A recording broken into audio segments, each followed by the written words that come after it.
What's up, guys? Welcome to the first episode of the Primal podcast. Just kind of wanted to record something where, maybe I'll just film myself working out and just speak over some cool topics. So I'm going to start off maybe the first chapter of the podcast around pretty much how to get shredded. Sorry, my dog is going to bark at everything. So how to get shredded, and that's going to consist of like 4 episodes. So I'll do one episode for every week. So next 4 weeks, that's what we'll talk about. And I wanted to make the first one about training. I'll make next week's about more like nutrition. The third week about habits and lifestyle. The type of lifestyle you got to live to maintain a lean, shredded physique year round. And then hopefully, I have a little bit of an audience by then and maybe have some questions. So the fourth week will be just kind of a recap or summary and Q&A. It'll be more of a recap and summary if I don't have an audience and then more Q&A if I do. So, yeah, first off, I'm Trevor, 27 years old, living just near Sacramento, California. I really enjoy working out with kettlebells, slinging them around, doing jiu-jitsu, doing yoga, calisthenics, and that's kind of what my training kind of philosophy really surrounds around.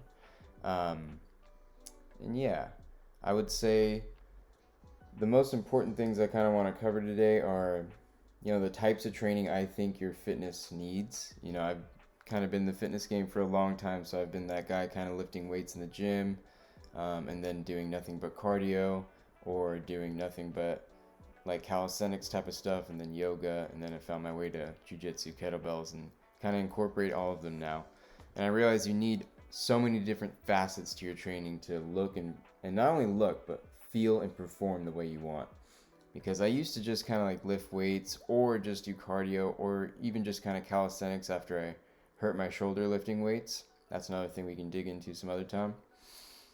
But I realized when I got into jiu-jitsu, what I really needed to like have a good functioning body that had really good cardio, endurance, explosiveness, but also want to maintain muscle mass, shoulders, chest, arms, as well as abs, of course. But it's pretty easy to stay lean doing jiu-jitsu, but it's not so easy to maintain lean muscle mass while doing something like that.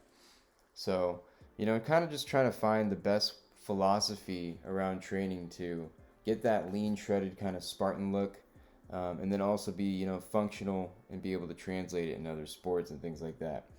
And personally, I've found that the best modality to do that with is the kettlebell, because the kettlebell provides you with all of those different facets of training in one tool. You can have two kettlebells at once, but you really only need one if you're trying to be a minimalist or something. Because as you can see here, it's working on my mobility. And I'm doing this whole flow non-stop with this one 35-pound kettlebell. And when you first pick up a kettlebell, it could feel heavy. Like that 35 pounds could feel heavy. I remember that was heavy to me when I started, and now look at me.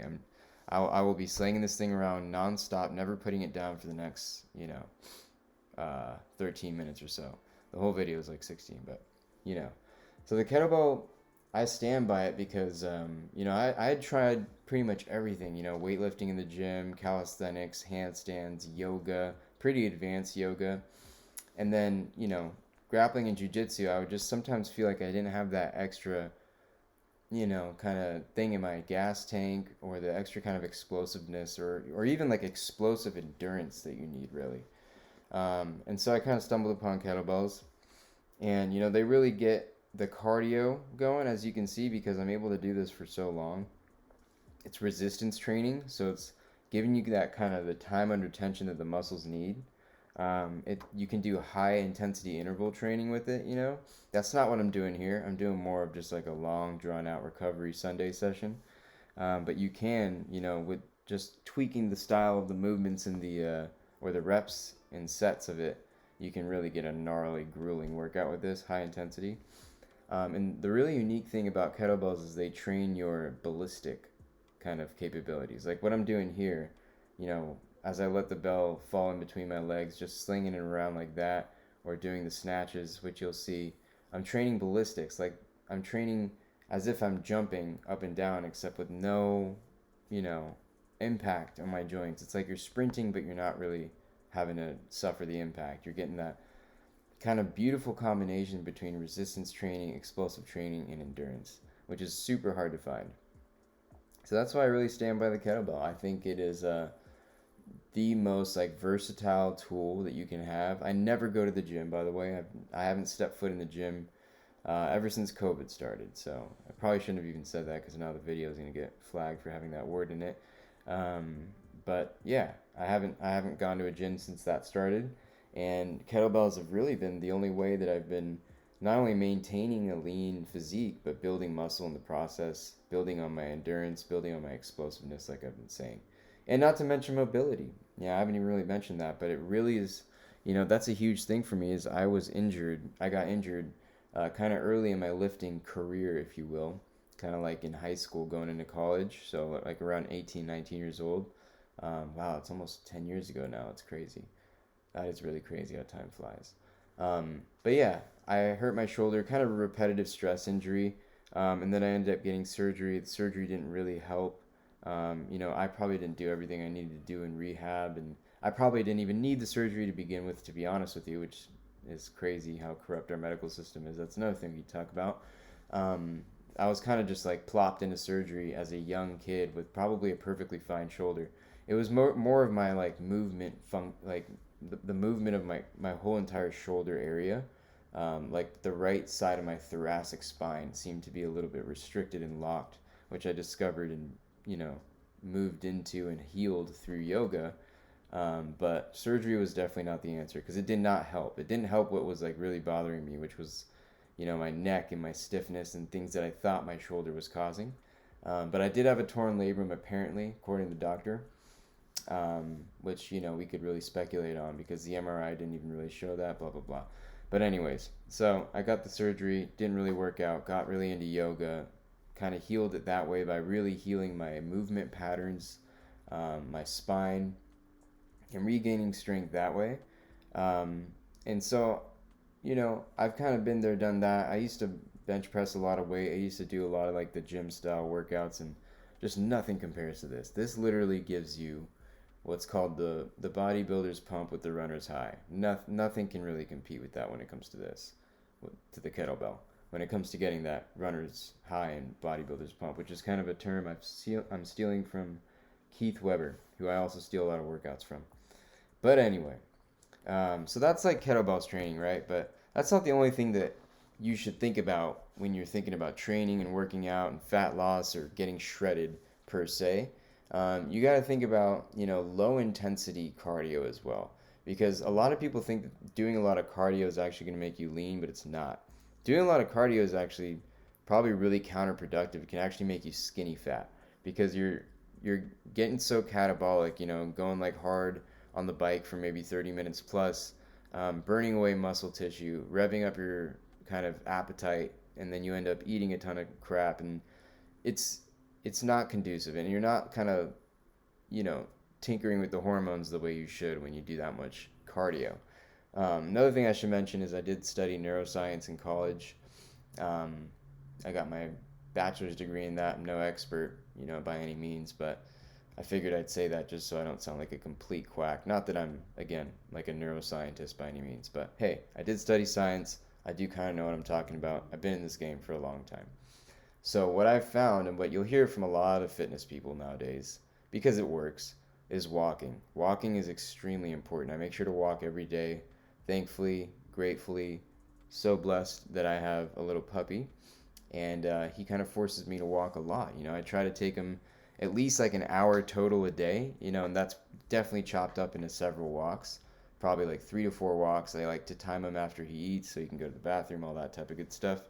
But make sure I'm getting the sunlight, make sure we're moving, and walking is just amazing because it kind of gets your heart rate to that point where you're not so catabolic, where you'll burn your muscle mass away, but you will burn fat.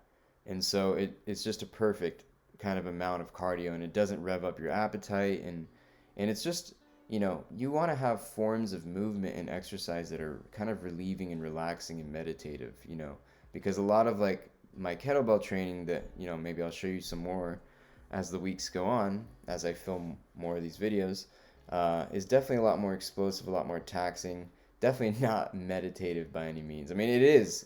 Actually, it's totally wrong. It is meditative in other ways, but it's just a much more taxing thing on the system. Walking is just it's very healthy, and you shouldn't always just think about muscle and fat loss and all that stuff when it comes to this type of stuff. You want to think about, healthy, natural things that, we were made to do, our ancestors did, and you best believe that they walked. So walking is extremely important. Um, I think another thing we should talk about is like the frequency of training. That's something I've really been, playing around with recently.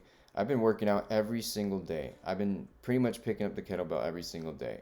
Now, that's not something I used to do. I started that this year, so it's been 30 days straight of me pretty much not taking a quote unquote day off. But here's what I'll say is like last year when I was doing not everyday training, where I was doing kind of like jujitsu one day, kettlebells the next day, and then, on the weekends, maybe one day I'd go on a bike ride, next day I would do something else. I don't know, yoga, something really relaxing. Um, I would hit those, I would pretty much have like 3 kettlebell sessions a week, right? And they were really intense and they were probably closer to like an hour long. Um, but now I feel like I'm getting in, everyday training. It's not necessarily an hour long, it's not necessarily as intense, but I'm like kind of splitting up the days where I'm going like push pull push pull push pull. And of course, since I'm using kettlebells, I'm working my core and my legs every single day, so starting to kind of play with how I'm splitting up my legs too. Like maybe on the pull days I'm doing more like cleans and snatches and more like deadlifty type movements and ballistic type movements, and on the push days I'm doing more like squats, thrusters, and literal push things, right? And that's something I haven't even really implemented too much yet. I've just been thinking about on my walks. But yeah, so I've realized that I'm definitely gaining more muscle. I'm building more muscle. Maybe it's just because I'm introducing a new type of like stimulus where I'm not, jacking it so hard, jacking it so hard.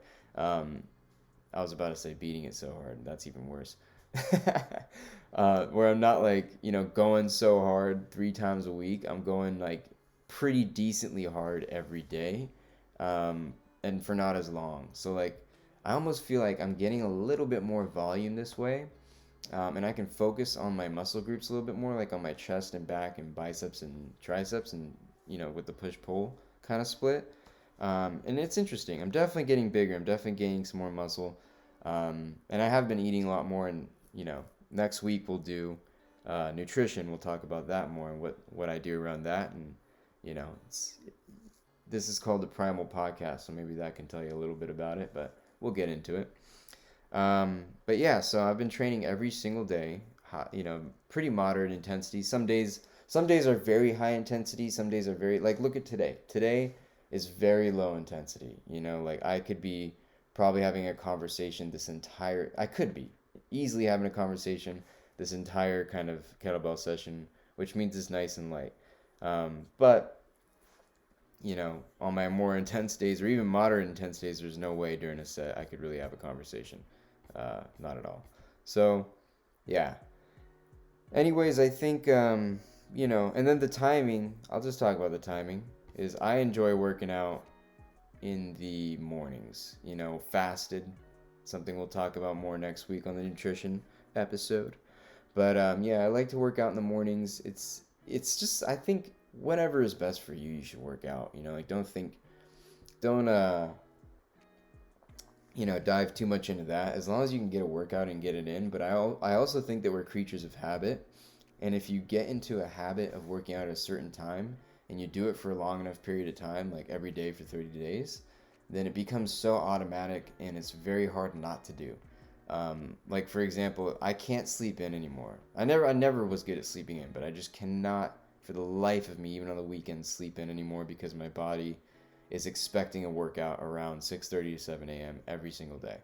And I truly believe that that is the case. I truly believe that my heart rate kind of goes up a little bit. Like I can feel like maybe some, stress hormones releasing, adrenaline releasing just a little bit right before my workouts. I don't have any caffeine before my workouts. I don't have any food. I don't have anything besides maybe some beet powder or some glutamine and some water. That's it. You guys can look into that. And I'll talk a little bit more about that next week on nutrition. We'll go into supplements and all that. But yeah, that's essentially it, guys. I think just get in the habit of timing it at a certain time.